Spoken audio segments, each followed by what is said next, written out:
बीदर के मंगलपेट हब्सी कोर्ट के अतिथि गृह संभागान में आज शुक्रवार 19 जनवरी को सुबह में मानवाधिकार आयोग की ओर से कार्यक्रम आयोजित किया गया, जिसमें बीदर एसपी चन्नबसवन्ना के अलावा अधिवक्ता और जजेस ने भाग लिया और लोगों की समस्याएं सुनी। केप न्यूज के कैमरामैन पप्पू राज का कवरेज। ಮನಸ್ಸಿಗೆ ಮುಟ್ಟುವಂತೆ ಏನಂದ್ರೆ ಚೇರ್ಮನ್ ಸರ್ ನಮಗೆ ಹೇಳಿದ್ದಾರೆ. ಯಾಕಂದ್ರೆ ಮಾನವ ಹಕ್ಕುಗಳೇನಿದೆ ಅದು ಒಬ್ಬ ಮನುಷ್ಯನ ಹುಟ್ಟಿನಿಂದ ಬರುವಂಥದ್ದು, ಇನ್ಎಲಿನೇಬಲ್ ರೈಟ್ಸ್ ಅಂತ ನಾವು ಹೇಳ್ತೀವಿ. ಅದು ಏನಂದ್ರೆ ನಮ್ಮಿಂದ ಬೇರ್ಪಟ್ಟಂಥದ್ದಲ್ಲ. ಒಬ್ಬ ಏನಂದ್ರೆ ನಾವು ನೈಸರ್ಗಿಕವಾಗಿ ಅವು ನಮ್ಮ ಜೊತೆಗೆ ಇರುವಂಥ ಹಕ್ಕುಗಳನ್ನು.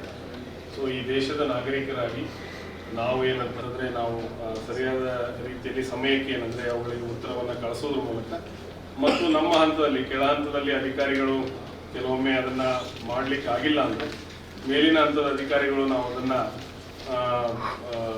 ಪರಿಹಾರ ಮಾಡಿ ಕೂಡ ಏನಂದ್ರೆ ವರದಿಗಳನ್ನು ಸಲ್ಲಿಸುವಂತ ಕೆಲಸವನ್ನು ಮಾಡ್ತೀವಿ ಸರ್. ಅಲ್ಟಿಮೇಟ್ಲಿ ಏನಂದ್ರೆ ಯಾರು ನಮ್ಮ ಹತ್ರ ಸಾರ್ವಜನಿಕರು ಬರ್ತಾರೆ ಅವರ ಸಮಸ್ಯೆಗಳನ್ನ ನಾವು ಏನಂದ್ರೆ ಪ್ರಾಮಾಣಿಕವಾಗಿ ಪರಿಹರಿಸೋದಕ್ಕೆ ಏನಂದ್ರೆ ಕಾರ್ಯಪ್ರವೃತ್ತರಾಗಿ ಕೆಲಸ ಮಾಡ್ತೀವಿ ಅಂತ ಹೇಳ್ತಾ ಧನ್ಯವಾದ.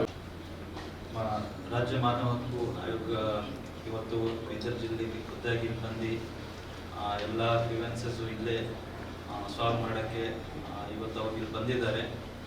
I think it is a very commendable step. ಯಾಕಂದರೆ ಬ್ಯಾಂಗ್ಳೂರು ಅವ್ರಿಗೆ ಇಲ್ಲೇ ಬಂದಿದ್ದಾರೆ. It is like Karnataka northeast most point is in Bidar ಜಿಲ್ಲೆ. ದಟ್ ಮುಖ್ಯ ಅದು ಮುಂದೆ ಕೂಡ ನಾವು ಮಾಡ್ತೀವಿ. ಯಾವ ವಿಷಯದಲ್ಲಿ ಕೆಲವೊಂದು ಏನೋ ಪರಿಹಾರ ಕೊಡೋಕ್ಕಾಗಲಿಲ್ಲ ಅದನ್ನು ಕೂಡ ಆದ್ಯತೆ ಮೇಲೆ ನಾವು ಸ್ಪಂದನೆ ಕೊಡ್ತೀವಿ ಅಂತ ನಾನು ನಮ್ಮ ಎಲ್ಲ ಅಧಿಕಾರಿ ಪರವಾಗಿ ಆಯೋಗಕ್ಕೆ ಹೇಳಕ್ಕೆ ಇಷ್ಟಪಡ್ತೀನಿ. ಧನ್ಯವಾದಗಳು.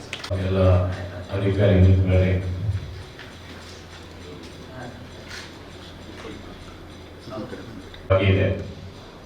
ಕೆಲವು ದೂರುಗಳು ಹೊರತಾಗಿ ಇವತ್ತು ಬರಲಿಕ್ಕೂ ಸಾಕು. ಅದು ಹೊರತಾಗಿ 55 ಪ್ರಕರಣ ಈಗಾಗಲೇ ಬಾಕಿ ಇದೆ. ಈ ಬಾಕಿ ಇರುವಂತಹ ಪ್ರಕರಣಗಳಲ್ಲಿ ಹೆಚ್ಚಿನ ಪ್ರಕರಣಗಳು ಒಂದು ಆಕ್ಷನ್ ಟೇಕನ್ ರಿಪೋರ್ಟಿನ ಬರಬೇಕಾಗಿರುವುದರಿಂದ ಬಾಕಿ ಉಳಿದಿದೆ. ಈ ಒಂದು ಮಾನವ ಹಕ್ಕುಗಳ ಆಯೋಗದಿಂದ ತಮ್ಮಿಂದ ಏನು ನಾವು ಬಯಸ್ತೇವೆ ಅನ್ನೋದನ್ನು ಒಂದೆರಡು ಮಾತುಗಳಲ್ಲಿ ನಾನು ಹೇಳಬಯಸ್ತೇನೆ.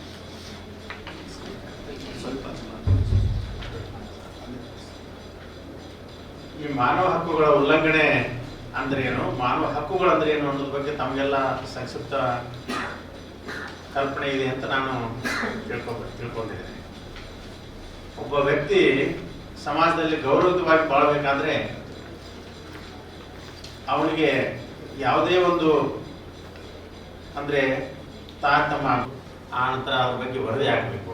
ತಮಗೆ ಯಾವುದೇ ಒಂದು ವಿಷಯ ತಮ್ಮಲ್ಲಿ ತಡಿಲಿಕ್ಕೆ ಆಗುತ್ತಾ ಇಲ್ಲ ಅಂತ ಅನಿಸಿದ್ರು ಸಾಕು, ತಕ್ಷಣ ನಮಗೆ ಒಂದು ಮೇಲ್ ಮೂಲಕ ಅಥವಾ ಒಂದು ಟೆಲಿಫೋನ್ ಮೂಲಕ ಅಥವಾ ಪೇಪರ್ ಮೂಲಕ ತಾವು ಬಂದರೂ ಒಂದು ವಿಷಯ ನಮ್ಗೆ ಗಮನಕ್ಕೆ ಬಂದರೂ ನಾವು ಸೋಮೋಟೋ ಕಾಗ್ನಿಜೆನ್ಸ್ ಸಂಬಂಧಪಟ್ಟವ್ರ ಮೇಲೆ ಕಾನೂನು ಕ್ರಮಗಳನ್ನು ಕೈಗೊಳ್ತೇವೆ. ಆ ನಿಟ್ಟಿನಲ್ಲಿ ತಾವೆಲ್ಲ ಈ ಸಂರಕ್ಷಣೆ ಮಾನವ ಹಕ್ಕುಗಳ ಸಂರಕ್ಷಣೆ ಪ್ರಮುಖವಾದ ಜವಾಬ್ದಾರಿ ಇದೆ.